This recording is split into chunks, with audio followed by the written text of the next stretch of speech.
What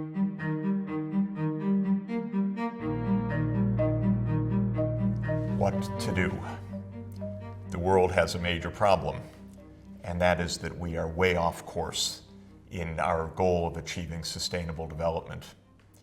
We've had a 40-year run so far, dating back to the first global conference on the environment and development in Stockholm in 1972, and the simultaneous publication of Limits to Growth, which correctly pointed out for the world that the challenge of combining economic development and environmental sustainability was still an unmet challenge and an unmet conundrum. How can this be done? 20 years later, the world met at the Rio Earth Summit and adopted 3 major treaties that we've discussed on climate change, on biological diversity, and on combating desertification. 20 years later, in June 2012, the world met for a 3rd time on these great issues. Leaders came together from all over the world and took stock. And what they realized was a very unsettling and powerful set of truths. On the one side, all of the evidence pointed out that the diagnosis first made back in 1972 was fundamentally correct, that the problem of combining economic growth with social inclusion and especially environmental sustainability was a challenge that was so far unaddressed and getting worse. Second, they concluded that the major actions which were hailed at the time as historic breakthroughs at the Earth Summit in 1992 had not succeeded. I've already noted on several occasions the 3 F's on the report card given by Nature magazine to the Earth Summit. The F for climate change, the F on biological diversity, the F given on the Treaty on Combating Desertification. Not one of them delivered as promised. So with that in mind, world leaders at the Rio Plus 20 summit in June 2012 resolved once again to join this battle. And that's where we are today. What are we to do with the world that is going in one direction with very strong momentum? Some good, of economic growth spreading to many places, of poverty being reduced in many parts of the world, but a lot that is seriously awry and getting more and more dangerous. High inequalities, some parts of the world still trapped in extreme poverty and cycles of violence and poverty and hunger and disease. And with the growing crisis of the global environment, whether it is climate change, the 6th major extinction of species on the planet, the dangers to our cities of pollution, overcrowding, lack of infrastructure. We now need, as the leaders realized at Rio Plus 20, a new and dramatic approach. Well, what did they put on offer? How should the world respond? The first thing the world leaders said is, we absolutely must not give up. And quoting from the final outcome document of the conference called The Future We Want, the world leaders said, and I quote, "We commit ourselves to reinvigorating the global partnership for sustainable development that we launched in Rio in 1992. We recognize the need to impart new momentum to our cooperative pursuit of sustainable development and commit to work together with major groups and other stakeholders such as business, NGOs, universities, in addressing the implementation gaps." They also noted something very important, and that is that the most urgent task of all in all of the interconnected challenges of sustainable development, of economic development, of social inclusion, of environmental sustainability is the task that the world did take on in the year 2000 when world leaders adopted the Millennium Development Goals, and that is the fight against extreme poverty. We've talked a lot about extreme poverty. We should recall why it is the highest priority and the most urgent priority, and that's because it is a matter of life and death in the absolute present conditions. One can even define extreme poverty as a condition in which survival is a daily struggle. Remember that people living in extreme poverty are wondering where their next meal will come from, whether the next drink of water will carry pathogens that could threaten their lives, whether the next bite of a mosquito might transmit malaria to them. In other words, the challenges of extreme poverty are here and now and life and death.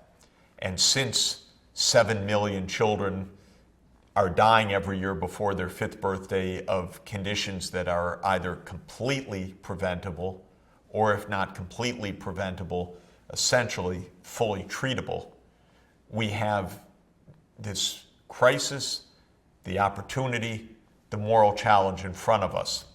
And so when the world leaders met at Rio Plus 20, they also noted right at the beginning of the future we want, something that I regard as completely correct. They said, and I quote, "Eradicating poverty is the greatest global challenge facing the world today and an indispensable requirement for sustainable development. Unless we tackle the end of extreme poverty, we're not going to complete the challenges on the other aspects of sustainable development either." Quote, "In this regard, we are committed to free humanity from poverty and hunger as a matter of urgency. We reaffirm our commitment to making every effort to accelerate the achievement of the internationally agreed development goals, including the Millennium Development Goals, by 2015. So, in 2012, the world leaders said, we have 3 years left of the 15-year period on the Millennium Development Goals. Let's use those to accelerate progress. Let's remember that the Millennium Development Goals called for cutting extreme poverty by half, something already accomplished if we take the developing countries as a group, but not accomplished country by country or region by region. And so a lot of work left to do to 2015. But then continuing on after 2015 to complete the job. Now here is where I think the leaders made the single most important step at Rio Plus 20. They said, and I quote, "We recognize that the development of goals could also be useful for pursuing focused and coherent action on sustainable development." In other words, they looked at the Millennium Development Goals, said, that was pretty good. That helped to mobilize world efforts on fighting poverty. We need a similar approach on mobilizing world efforts on sustainable development in all of its complexity.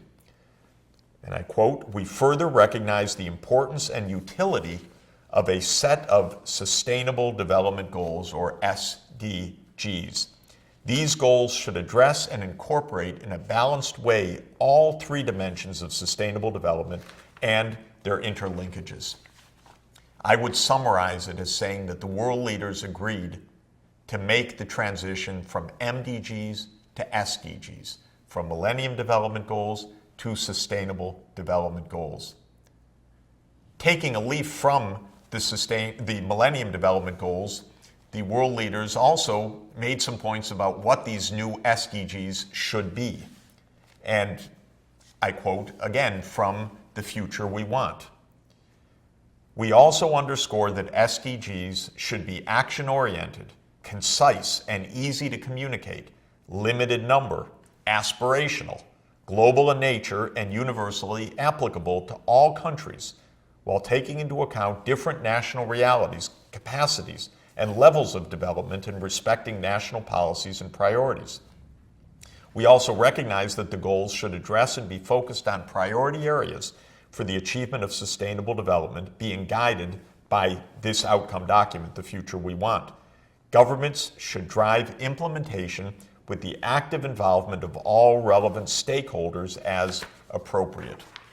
Well, here you have it, what I think is a potentially historic decision to move to a new global agenda with a set of universally applicable sustainable development goals, and to have those goals help guide the world, rich and poor countries alike, in a new era, giving new impetus, new power, new social mobilization, new resources, new political will to a challenge that's been more than 40 years somehow in our awareness, 20 years under international law, but to date not successfully causing a change of direction for the world. Now, in the outcome of Rio Plus 20 and the call for putting sustainable development at the very core of the international development agenda, UN Secretary General Ban Ki-moon honored me and gave me a good challenge also, which was to help create a global network of problem solving. And I've mentioned before this new Sustainable Development Solutions Network. The idea that we need not only new goals, new political motivation and will, but we need an era of intensive problem solving of the kind that we've been discussing in each of the areas of health and education and sustainable agriculture, sustainable cities, sustainable energy systems, conservation of biological diversity, and all the rest. The SDSN, guided by its Leadership Council, took on a challenge to advise the United Nations and the Secretary General in particular on what the new Sustainable Development Goals might be, because these will be negotiated to the year 2015 and then be operational beyond. And so the Sustainable Development Solutions Network proposed a concise set of 10 goals that could be a framework of action. These are an illustration, of course, because the governments meeting in the United Nations, in the General Assembly, will ultimately be the ones to choose the goals. But I want to discuss what the SDSN proposed, because I think that it shows the power, the range, and the kind of orientation that the SDGs should have and can have to guide us after the year 2015. So the SDSN group said 10 goals maximum, and I think that that's a reasonable number. It's pretty hard to get all of the objectives of economic development, social inclusion, environmental sustainability, and good governance within a list of 10 goals. But to have more than that would take away the concise power of a limited, clear, easily understandable set of universal goals. So here are the 10 proposed by the Sustainable Development Solutions Network. Goal number 1, end extreme poverty, including hunger. And the more specific definition is end extreme poverty in all its forms. In other words, complete the Millennium Development Goals, including hunger, child stunting, malnutrition, and food insecurity, and give special support to highly vulnerable countries. The basic idea of goal number 1, and it's goal number 1 not by accident, but because it is the highest priority, is to complete the task started by the Millennium Development Goals of ending extreme poverty. Now, one thing to keep in mind, the World Bank, in its leadership group, voted in 2013 to take on the specific objective for the bank to contribute to ending extreme poverty by the year 2030. So the idea that completing the Millennium Development Goals in the sense of ending extreme poverty in all its forms, income, hunger, disease, lack of access to basic infrastructure, can be accomplished by our generation is becoming official policy.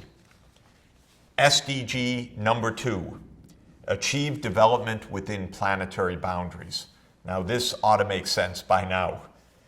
It says in the subtitle, All countries have a right to development that respects planetary boundaries, ensures sustainable production and consumption patterns, and helps to stabilize the global population by mid-century. So the idea is to give support to continued economic growth, especially in the developing countries, to give support to convergence, that developing countries and developed countries should converge in living standards by the developing countries being able to raise their living standards. But for this to happen within the planetary boundaries. And we know through all of our discussions that that means changes in the way that we use energy and produce energy, changes in the way that food is grown, changes in the way that cities are designed and built, and so forth. SDG number 3, ensure effective learning for all children and for youth for their lives and their livelihoods. So this is the education goal.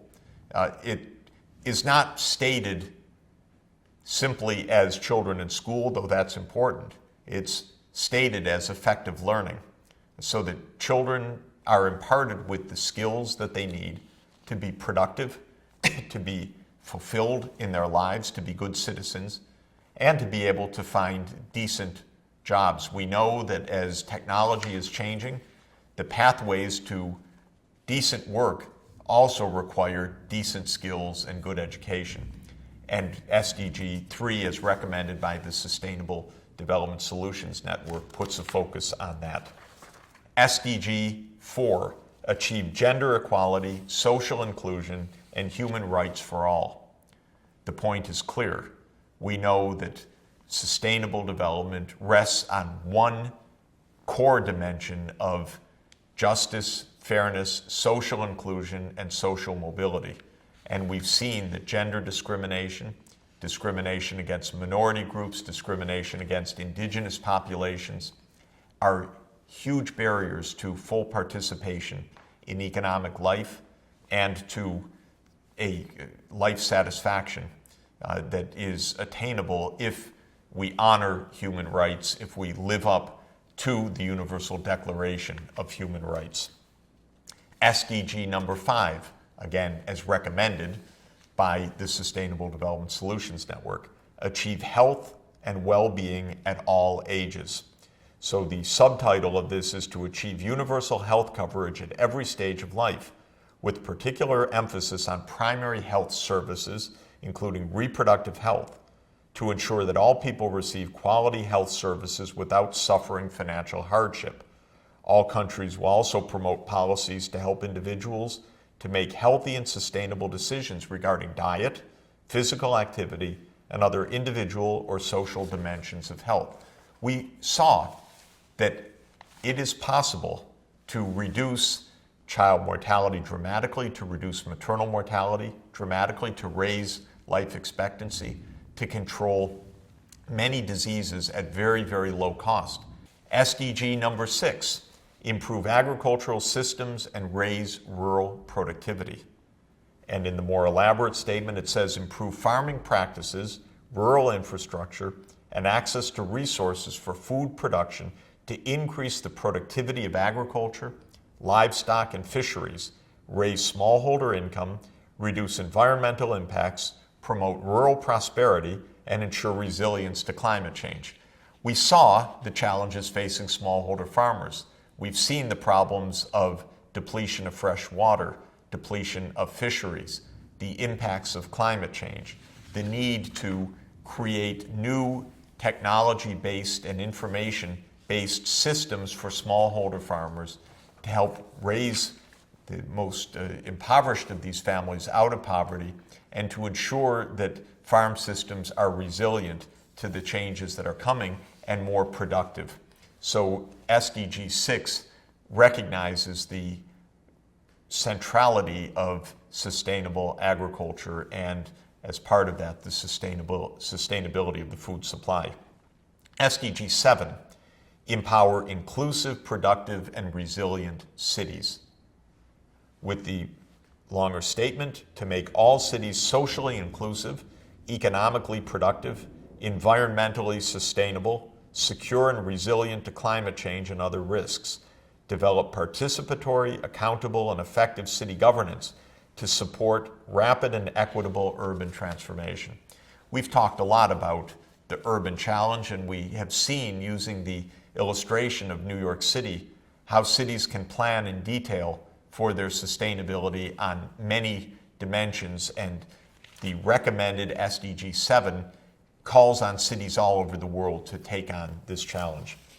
SDG 8, curb human-induced climate change and ensure sustainable energy. Clear.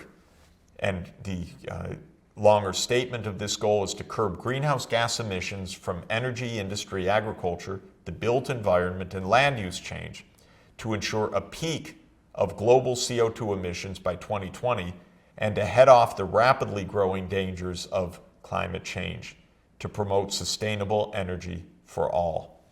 We know that we need to cut approximately by half world emissions by 2050, even as the world economy grows perhaps threefold between now and then. This means the decarbonization of the energy system, while at the same time ensuring that electricity and modern energy services are available for all. A huge challenge. It can be done, but it will require much faster action than we have been taking to date. Goal number 9, secure ecosystem services and biodiversity and ensure good management of water and other natural resources, with the text saying that biodiversity, marine and terrestrial ecosystems of local, regional, and global significance should be inventoried, in other words, measured, managed, and monitored to ensure the continuation of resilient and adaptive life support systems and to support sustainable development. Water and other natural resources are managed sustainably and transparently to support inclusive economic and human development. In other words, biodiversity. Maintaining ecosystem services, maintaining the biodiversity that is vital for the functioning of ecosystems. And goal number 10, transform governance for sustainable development. The public sector, business, and other stakeholders should commit to good governance, including transparency, accountability, access to information, participation, an end to tax and secrecy havens, and efforts to stamp out corruption. The international rules governing international finance, trade, corporate reporting, technology, and intellectual property should be made consistent with achieving the Sustainable Development Goals. The financing of poverty reduction and global public goods, including efforts to head off climate change, should be strengthened and based on a graduated set of global rights and responsibilities. Bottom line, 10 goals to orient the world in clear, specific ways, measurable ways, concise and understandable ways, so that the world can make the shift from our business as usual and increasingly dangerous course to a trajectory of sustainable development for all. These are the recommendations of the Sustainable Development Solutions Network.